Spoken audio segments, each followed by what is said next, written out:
আকাশ গড়েছ দিয়ে বিশালতা,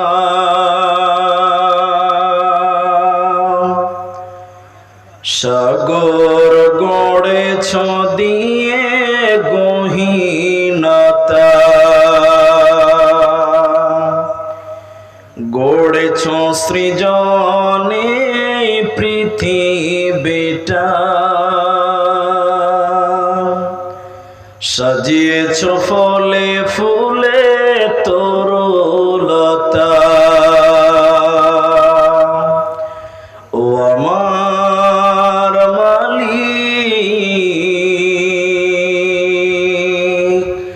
তোমার উপমা তুমি একা। ও আমার মালিক,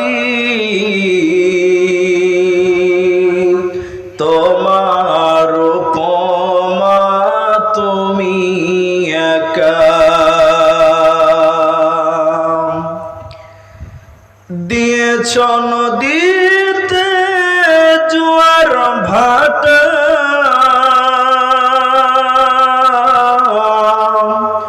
রাতের জোছনায় স্নিগ্ধতা,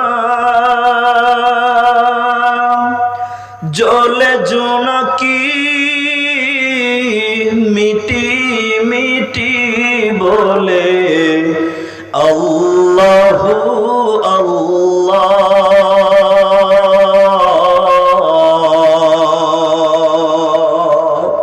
ও আমার মালিক,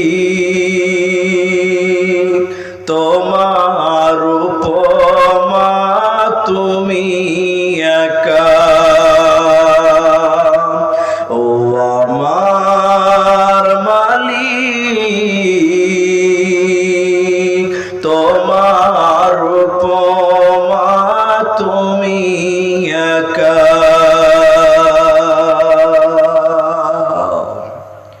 উপস্থিত ওলামায়ে কেরাম,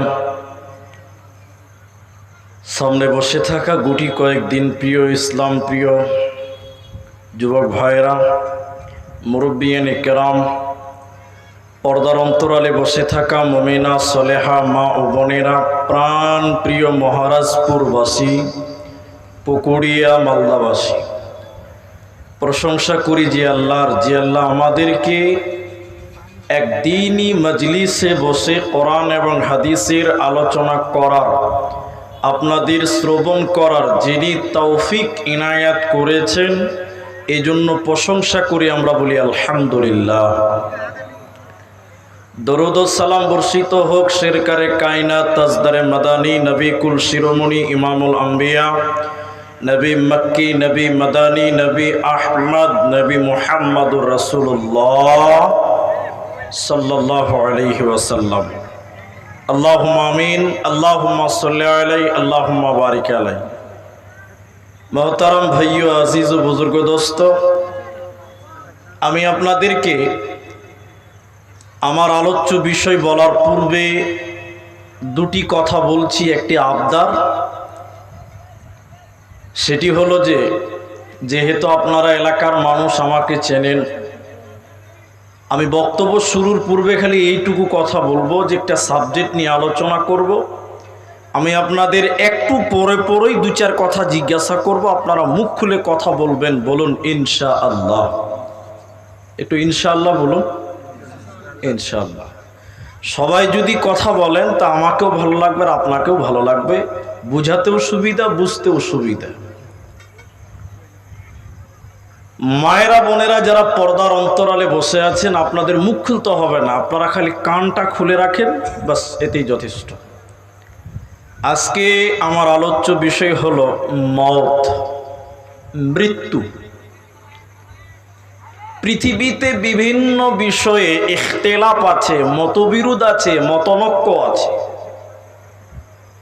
শুধু পাবলিকের মধ্যে, মুসলিমদের মধ্যে নয়, আলেমদের মধ্যেই অনেক বিষয়ে মতনৈক্য আছে। আছে না নাই? হ্যাঁ না বলুন। আছে। একজন বলছে যে মুলবিদের সঙ্গে মুলবিদের মিল নাই। আমি বলছি মিল না থাকলেও তাও ভালো। বলে কেন? মুলবিরা যদি কোনো মাসলা নিয়ে ঝগড়া করে, তর্ক করে, এতে লাভ আছে। লাভ আছে না নাই? জি আছে। শিক্ষিত যদি লড়াই করে, এই লড়াইয়ের ফলাফল নিশ্চয় একটা ভালো কিছু পাওয়া যাবে। আপনারা হ্যাঁ না বলবেন কি না? আর মূর্খ যদি তর্ক করেই চলে যায় সারাদিন, কিছু বার হবে? তাহলে মূর্খের তর্ক করে কোনো লাভ হবে না। তো বলছে যে মুলবিদের সঙ্গে মুলবিদের মিল নাই। বলে কেন? তো আমাকে আফসোস করে বলছে যে 5টা মুলবি সাহেবকে যদি একটা রুমে ভরে দেওয়া যায় আর 3টা মাসলা বলা হয় যে সমাধান করেন, 3 ঘন্টা পর রুম থেকে বার করবেন, তো কোনো মুলবির নাক ফাটা তো কোনো মুলবির কান ফাটা থাকবে। বলে মতনৈক্য আছে, কিন্তু সব প্রায় অধিক বিষয়ে মতনৈক্য থাকলেও একটা বিষয়ে পৃথিবীতে দুনিয়াতে কারই মত বিরোধ নেই, ইখতিলাফ নেই, সেটা হলো মরতে হবে। এ ব্যাপারে কারো কোনো দ্বিমত আছে? জোরে বলুন। নাই। আরে নাস্তিকরাও বলে যে মরতে হবে। জি বলে না?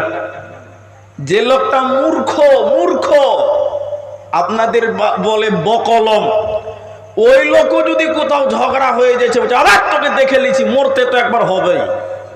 মানে ও বিশ্বাস করে যে একবার মরতে, একটু বলুন, মরতে হবে। তাহলে এই ব্যাপারে কারো কোনো আর প্রশ্ন আছে? নাই। সবাই মেনেছে যে মরতে হবে।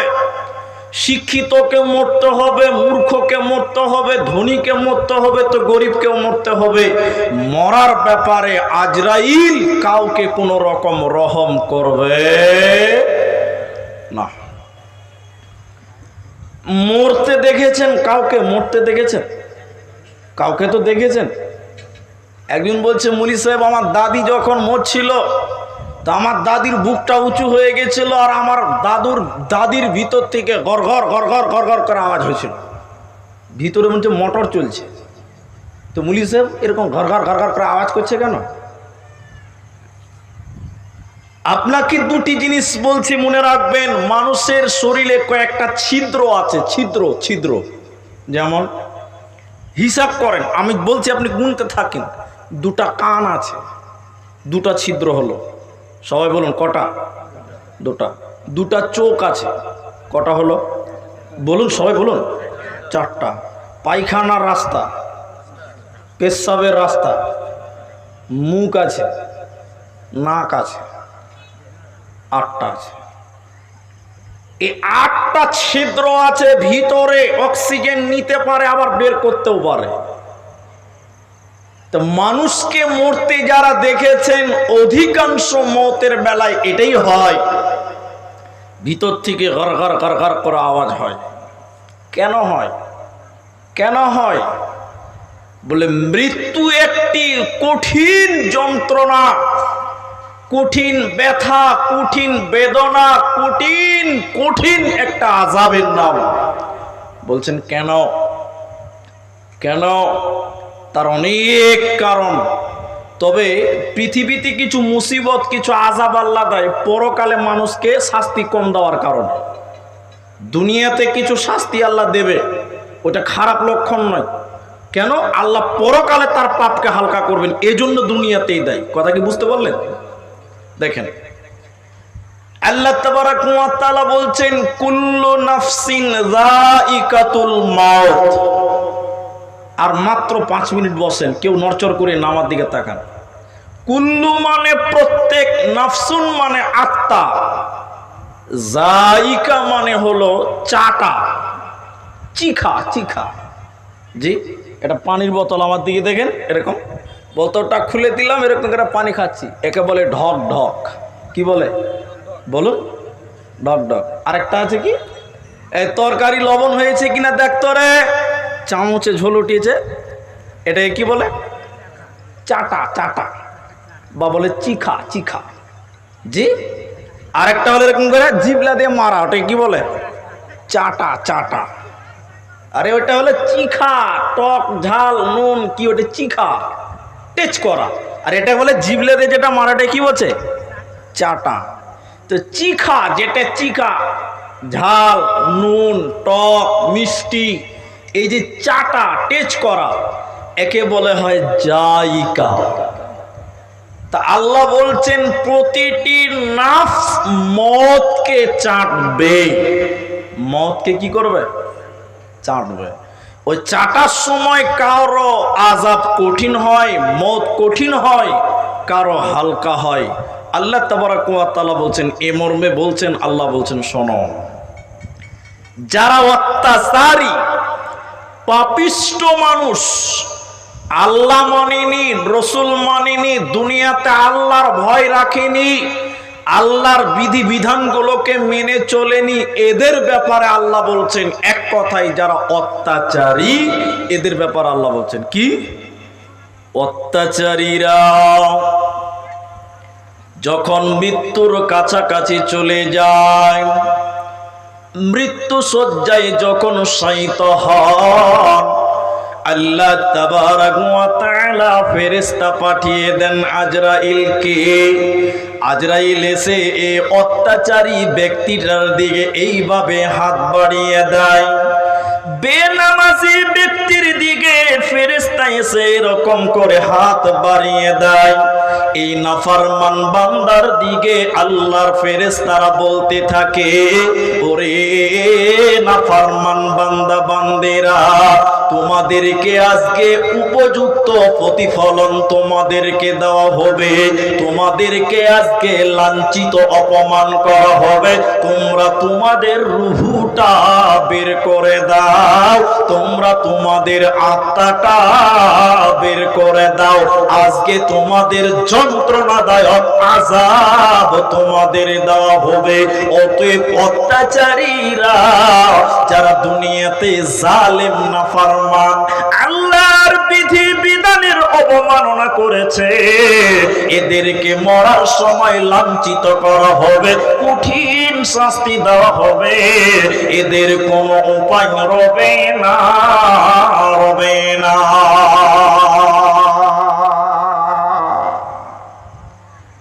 আমরে বিন আস, তার আগে আর একটু বলে নিয়ে শুনেন, তাহলে মৃত্যুর সময় তাদের কঠিন শাস্তি দেওয়া হবে। যেমন আমর ইবনে আস, রাসূলের বিখ্যাত সাহাবী, ওনার জীবনের মূল একটা লক্ষ্য ছিল, কি ছিল? ওই কুমারগঞ্জে যদি কেউ মরবে হয়ে গেছে, রোগাগ্রস্ত, আজ 3 দিন থেকে বিছানায় পড়ে গেছে, এই গ্রামের লোকটা শুনে নিয়েছে যা বিছানা পড়ে গেছে, এই লোকটার নাম হলো আমর বিন আস। তো ওই লোকের কাছে যে মরার আগে যে বলতো, ভাই তুমি বলো তোমাকে কেমন লাগছে, তুমি বলো তোমাকে কেমন লাগছে, মৃত্যুর জ্বালাটা কেমন, মৃত্যুর সময় মানুষকে কেমন লাগে, একটু বলো, একটু বলো, একটু বলো। আমর বিন আস এরকম গাদা গাদা মানুষের কাছে মৃত্যুর সময় যে বলেছে, ভাই বলো মৃত্যুর সময় তোমাকে কেমন লাগছে, তুমি একটু বলো। কিন্তু আমর বিন আসকে কেউ এর কারণ কোনোদিন বলতে পারেনি। এবার আমর বিন আস মরবে, মারা যাচ্ছে। আমর বিন আস রাদিয়াল্লাহু আনহু তিনি যখন বিছানায় পড়ে গেলেন, তিনি ডুকরে ডুকরে কাঁদতে লাগলেন। আমর বিন আস তার যোগ্য ছেলে যারা ছিল তারা এসে বলল, আব্বু আপনি কাঁদছেন কেন? আপনি না রাসূলের সাহাবী, তো মরলে তো আপনি জান্নাতে যাবেন, তো কাঁদছেন কেন? আমর বিন আস তখন বলছে, বেটা রে শোনো, আমার জীবনে একটা সময় অতিবাহিত হয়ে গেছে, ওই সময় যদি আমার মৃত্যু হতো আমি নিশ্চিত জাহান্নাম চলে যেতাম। ওই কথাকে স্মরণ হওয়ার কারণে ডুকরে ডুকরে আমি কাঁদছি।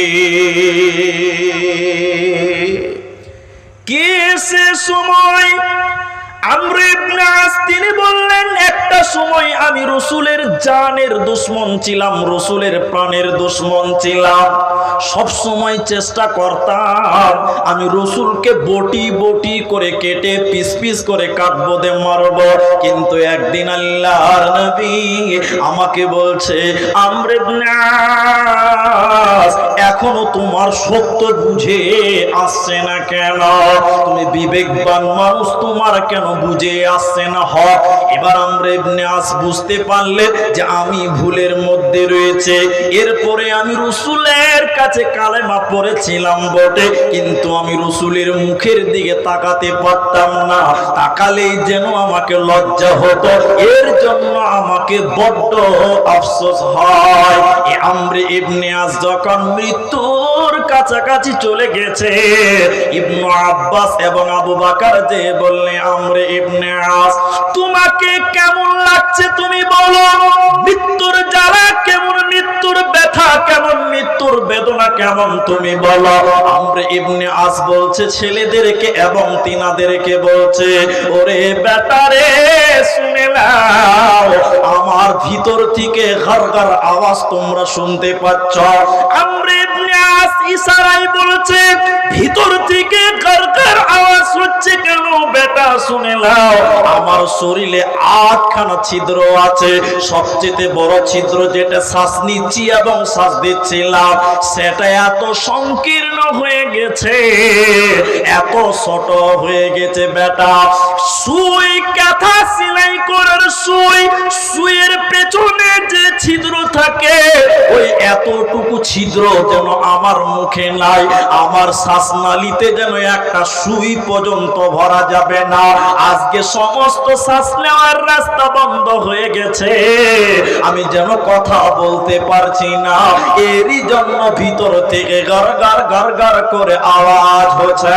আমর ইবনে আস বলছে, বেটারে একটা সুতির কাপড়, একটা সুতির কাপড় একটা বড়র গাছের কাটার উপরে যদি বেরিয়ে দেওয়া হয়, এরপরে যদি কাপড়টা টানতে হয়, তাহলে কাপড়টা কেমন করে আসবে?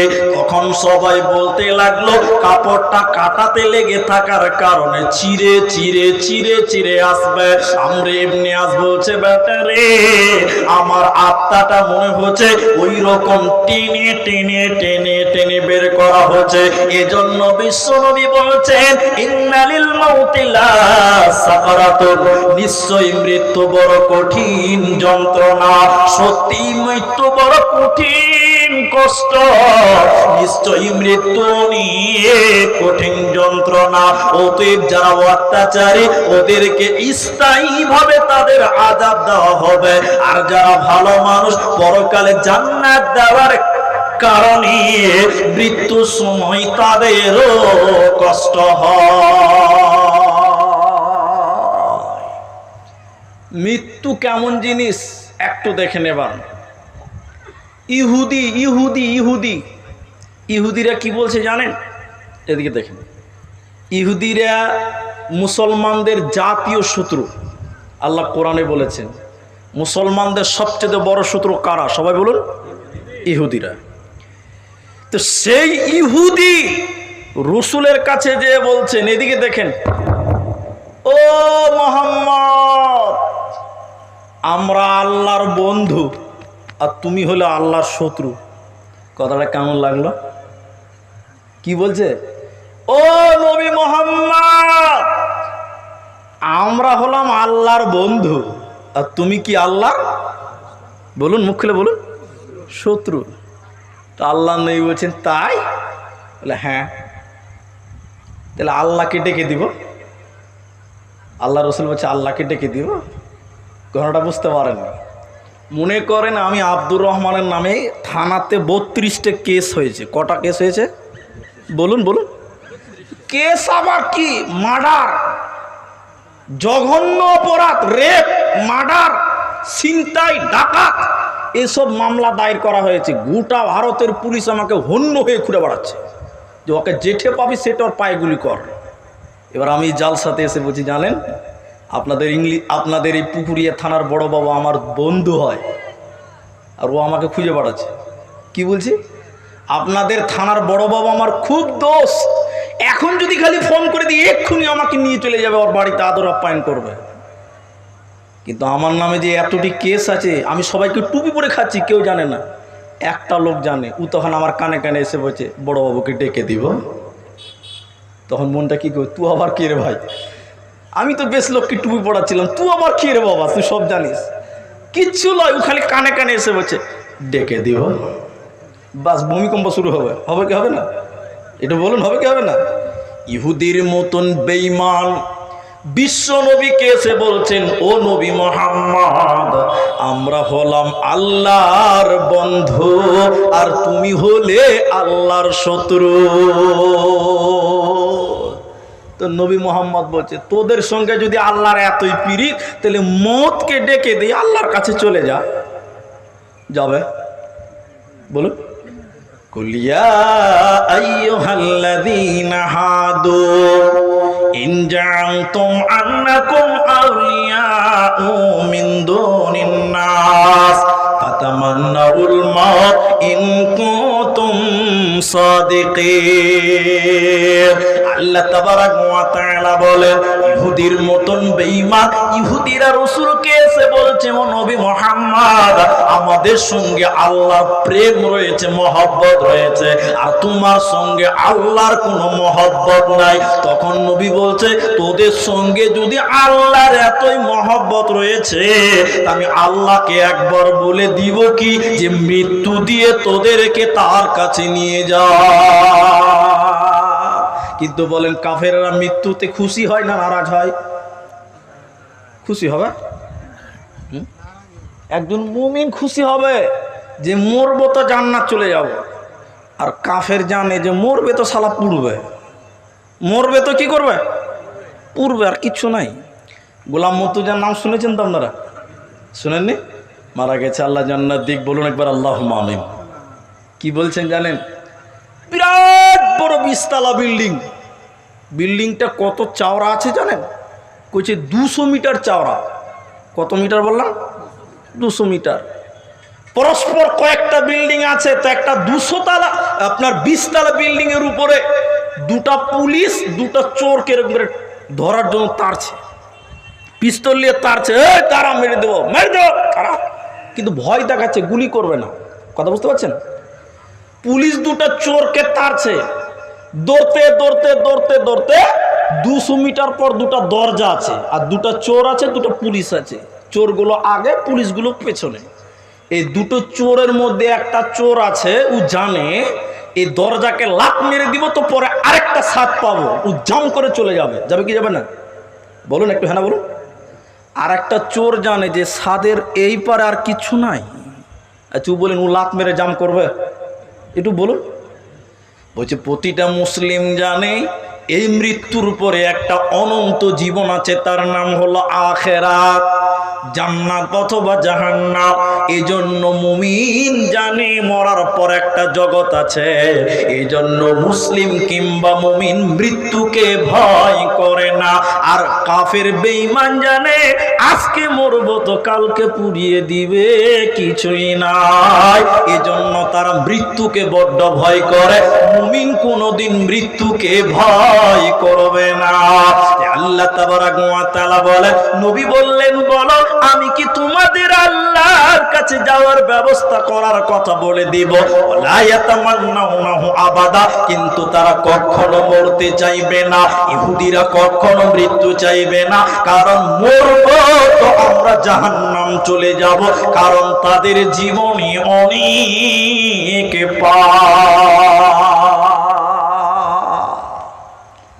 এখন 3টা প্রশ্ন করব, উত্তর দেন। আগে রাত না আগে দিন? বলুন। বলুন, আগে রাত না আগে দিন? আগে রাত। কে বলছে আগে রাত? দেখি। দিন। আগে দিন তারপর রাত। আচ্ছা, একটা হলো। আগে ডিম না আগে মুরগি? আগে মুরগি পরে ডিম। আগে আলো না আগে জোনাক? বলুন। আগে আগুন না আগে জোনাক? অন্ধকার? আগে আলো। আগে হায়াত না আগে মত? এবার বলেন, তাহলে বুঝবে পারবে। আগে মত। প্রতিটি কথাতে ব্যাড লাগা আছে। জি 100% হওয়া যাচ্ছে না। আর কিছু কিছু চালাক লোক আছে বলছে চুপচাপ বসে থাক, বলবি না, বললেই ফেসে যাবে। জি এরা খুব চালু, এরা বলবে না। শোনেন, প্রত্যেকটা কথার উত্তর কোরআন হাদিসে আছে। আগে ডিম না আগে মুরগি, সব আছে। তুখরিজুল হাইয়া মিনাল মাইয়িত, মাইয়িত মিনাল হাইয়ে, সব আছে। আগে মৃত্যু না আগে জীবিত, আগে দিন না আগে রাত, সব আছে। বলে আগে ডিম না আগে মুরগি। আল্লাহ বলছেন মৃত্যুর ভিতর থেকে আমি জীবিতকে বের করেছি। মৃত্যুর ভিতর থেকে আমি কি করেছি? জীবিতকে বের করেছি। আমি দুনিয়াটা কালো আচ্ছন্ন হয়েছিল, এই অন্ধকারের ভিতর থেকে আমি আলোকে প্রদীপ জ্বালিয়েছি। সুবহানাল্লাহ বলো। তাহলে আগে দিন না আগে রাত? আগে রাত। আগে কি? আগে রাত। এই রাতের ভিতর থেকে আল্লাহ আলো বের করেছেন। তো আগে হায়াত না আগে মত, কোনটা বলবেন এবার বলেন? আবার বলছে হায়াত আর মত। আল্লাহ তাবারক ওয়া তাআলা বলেন কোরআনের ভিতরে, বলছেন আল্লাযী খালাকাল মাউতা, আল্লাযী খালাকাল মাউতা। আয়াতটা আপনাকে আধা ঘন্টা টাইম লাগবে বুঝতে গেলে, একটু শোনেন। আল্লাযী খালাকাল মাউতা, আমি সৃষ্টি করেছি মওতকে। তাহলে মৃত্যুটা একটা সৃষ্টির নাম। মানুষ একটা সৃষ্টি, গরু একটা সৃষ্টি, আপনার কিনা গাছ একটা সৃষ্টি। এরকম যত সৃষ্টি আছে, এইরকম মওত হলো একটা সৃষ্টি। তাহলে মওতকে আল্লাহ সৃষ্টি করেছে, এ মওতের মৃত্যু হবে। মত একটা সৃষ্টি, ওরও মরণ হবে। আপনি বলবেন সে আবার কে মারবে? বলে মারবে। তা আল্লাহ বলছেন আল্লাযী খালাকাল মাউতা, আমি আল্লাহ মৃত্যুকে সৃষ্টি করেছি, ওর ভিতর থেকে আমি হায়াতকে সৃষ্টি করেছি। সবাই একবার বলুন সুবহানাল্লাহ। কেন? এবার বুঝার চেষ্টা করেন। আল্লাহ যখন লিখেছিল, সর্বপ্রথম লিখেছিল মৃত্যু, মৃত্যু, মৃত্যু, মৃত্যু, মৃত্যু, মৃত্যু। এদিকে দেখেন, এদিকে প্লেনে চড়েছেন, প্লেনে যারা চড়েছেন তারা শুনেন, আর যারা চড়েনি তারাও শুনেন, জ্ঞান পাবেন। কি আছে?